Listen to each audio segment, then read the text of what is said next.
Hello. Scoring high in JAMB examination is very crucial in securing admission into any tertiary institution of your choice.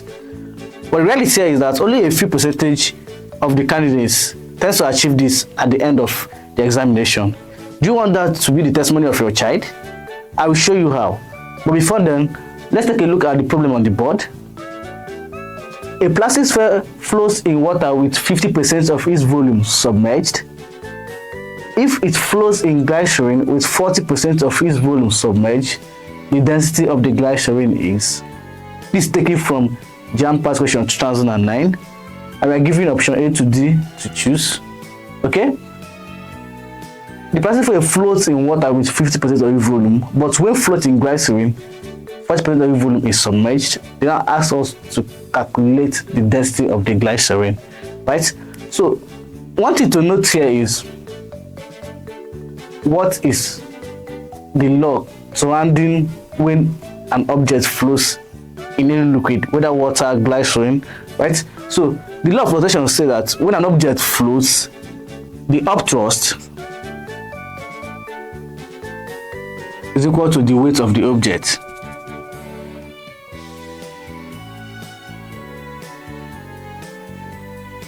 Right? This is the law of flotation. Okay. For an object to float, the upthrust is equal to the weight of the object, and we know that the upthrust is just the force exerted by the liquid, right? So upthrust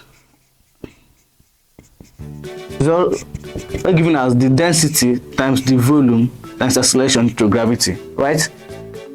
If that is the case, when in water, let's depict the upthrust when in water with subscript W. Okay, so when in water, the upthrust, that is density of water multiplied by the volume is subject in water multiplied by acceleration due to gravity, should give us the weight of the plastic sphere, which is the mass times acceleration due to gravity.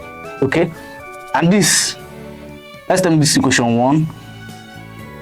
When it is now floating on glycerin, 40% of its volume is submerged. So in glycerin, let's just depict it with subscript G, right?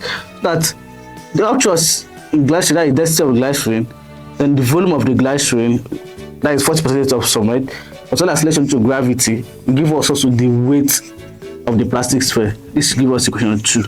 Okay? Having known this, can agree with me that since the weight of the plastic sphere is the same when it floats in water and when it floats in glycerin, you can equate equation 1 and equation 2, right? That means that the density of water, the volume submerged in water, relative to gravity, should give us density in glycerin, volume in glycerin, acceleration due to gravity, right? That is the case, we can get rid of this. Okay?